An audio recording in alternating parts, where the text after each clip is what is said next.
Behind us, you'll see a set of pretty awesome looking mountains that reach up over 13,000 feet in elevation.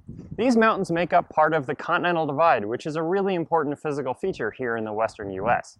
Any drop of water that falls on this side of the divide would naturally flow east and then south towards the Gulf of Mexico. Any drop of water falling on the other side of the divide would naturally flow west towards the Pacific Ocean. In this lecture, we're going to look at a really simple question. What defines the western United States?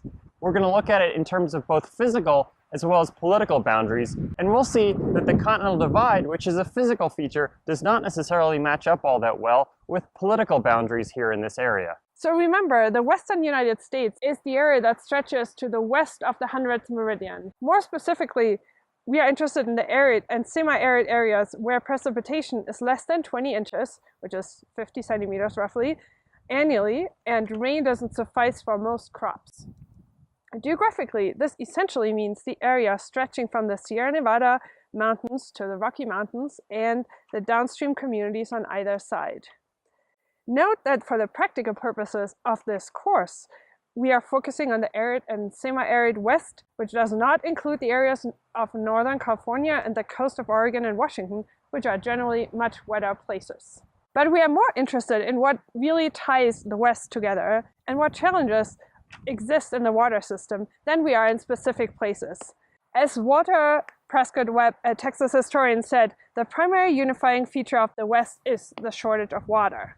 Thus, we are primarily going to be using a problem, the lack of water, as our definition of the West, more than any geographic feature. There's a set of shared characteristics that we can use to describe the West. The first of these characteristics is aridity, and aridity can be simply described as a place where less than 20 inches of precipitation falls in a given year. The second definition is the notion of islands of moisture. Just like these mountains behind me, the West has places that catch significant precipitation, much more so than the surrounding region. After that, we have dense urban centers where much of the population is located, and these urban centers mostly have seen strong population growth in recent decades. On the other hand, we have large areas of land with very little population. Much of the land is actually held in ownership by the federal government and is not available for development. Then we have significant infrastructure which we've built to move water from areas where there's plenty of it to areas where there's less of it and it's needed. Now let's take a look at the geography of the area that actually shares these characteristics. We can examine both the physical geography, that which is made up by the landscape, and the political geography, that which is comprised of boundaries that we've drawn on maps. So in the late 1800s, the famed Western explorer John Wesley Powell suggested to divide or organize the West, the arid lands as he called them, by watershed boundaries. Powell recognized the difficulty of agriculture in these arid lands and advocated for political boundaries drawn around existing water resources to reduce the potential for conflict. Powell, of course, did not have the advantage of modern mapping technologies, but we do, and we can see here how watersheds look in the western US. The US Geological Survey has created 21 regions that contain either the drainage of a major river or a cluster of smaller rivers.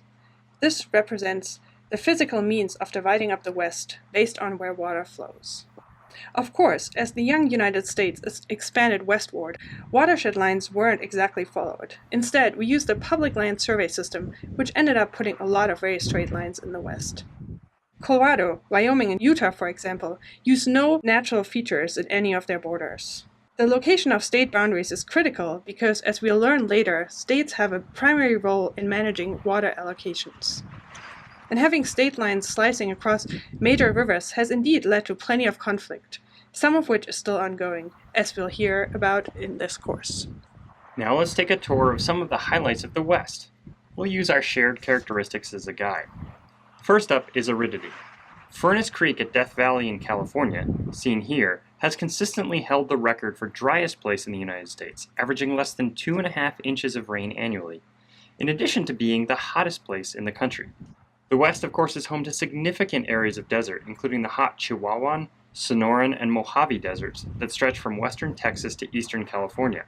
We also have the Great Basin Desert, a so-called cold desert, covering much of Nevada and parts of Utah. Other smaller deserts appear in different areas of the West, such as the Colorado Plateau and the channeled scablands found in eastern Washington state. Second, we have so-called islands of moisture in this dry region. These are generally slender mountain ranges that catch significant snowfall, enough precipitation that they, by themselves, would be nearly equal to the more damp northeastern United States.